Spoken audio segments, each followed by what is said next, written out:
What's going on, everyone? Jalen Brunson had an absolute historic run with the Dallas Mavericks in this past playoffs and is earning his way to a max contract. And there have been lots of talks about the New York Knicks and the Dallas Mavericks and which team he would go to. There were reports that he was even planning on meeting with the Miami Heat, but apparently the Heat didn't want to actually meet with Brunson, so I don't know where that miscommunication came from. But given the fact that Jalen Brunson played so good, it made sense that he would go to the Dallas Mavericks, re-signing with them, or go to the New York Knicks. The Knicks made a ton of sense. They could use his services, could use a point guard, and his father is on the coaching staff now. He has ties to the organization, all of those things. Well, it's been officially announced that Jalen Brunson is headed to the New York Knicks on a $110 million deal. So Jalen Brunson is supposed to sign a 4-year, $110 million deal with the New York Knicks, making him the new, I would imagine, point guard for the New York Knicks, although I do believe that he's more of like a scoring two guard and in the Donovan Mitchell-esque type role. But he can play the one, he can play the two.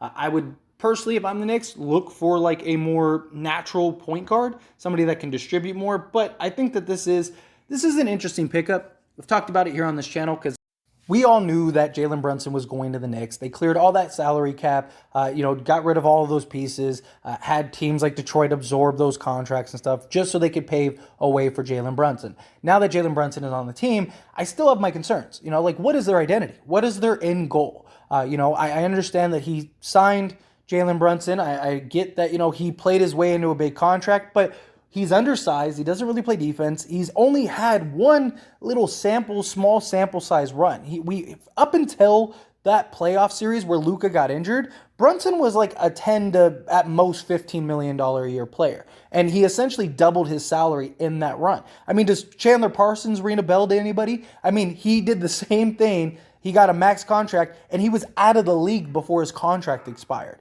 We have seen a lot of these undersized guards. As soon as they get hurt, that's it. Look at Isaiah Thomas. Isaiah Thomas had one of the greatest runs of a little guy ever by NBA standards. And look, and now he was struggling to get a job for the last several years. It seems like he may have found a home now, but still, there's just so many.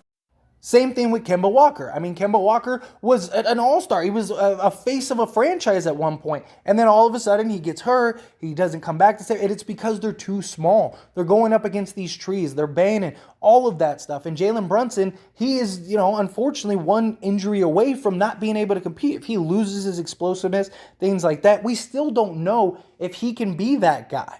Now he's the number one option in many ways. I mean, yeah, RJ Barrett, yeah, you got Julius Randle, but there's talks about the Knicks wanting to move Randle, RJ Barrett. You can imagine that that's the guy, but I don't know. I don't know what their direction is. I don't know what their identity is. It's not like they have a ton of cap space. They have a bunch of bad contracts. They do have a bunch of, assets now in the draft, but are you packaging all those things to go and unload Randle, unload all these guys, and then what?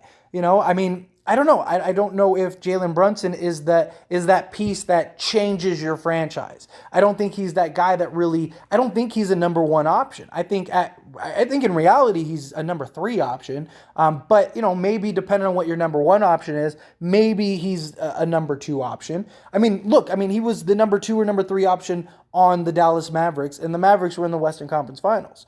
And don't get me wrong, Brunson was a tremendous help. He had some incredible games, but teams, they weren't planning for. No team was like, oh, we need to figure out how to stop Jalen Brunson.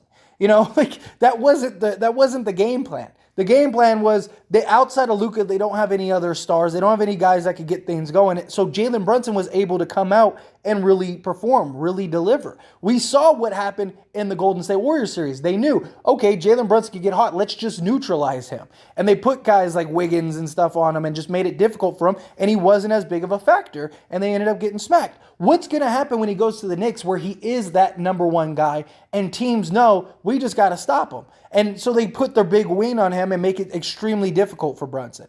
I'm not saying Brunson can't be effective. I'm just saying this just feels like a move of, in many ways, desperation for the Knicks. They want to get that guy. They want to feel relevant. They want to show the fandom hey, look what we did. We went and got this guy. I feel like you overpaid him. I feel like, this just seems like a disaster waiting to happen. This just seems like, this time next year we could be talking about man, they should have never signed Jalen Brunson. And I hope that's not the case. I don't want to root for anybody's failure. I don't want anything. I hope Jalen Brunson goes to the Knicks and just becomes an absolute monster, is an all-star. They got their sort of Donovan Mitchell, Devin Booker style guy that can just score and be their go-to scoring option. I hope so, and I hope this is a great pickup for the Knicks. You know, the Knicks being relevant is huge for the NBA, like just from a financial standpoint. So, of course, I want to see the Knicks be successful. I just don't know if this was the move to do that. I don't know if this was the move to put that in a positive, head in the positive direction. But, I mean, we don't know for sure. We'll have to wait and see. We'll see what develops. We'll see what happens. We'll see the type of player he is next year. Can he consistently be that, 22 to 25 a game guy?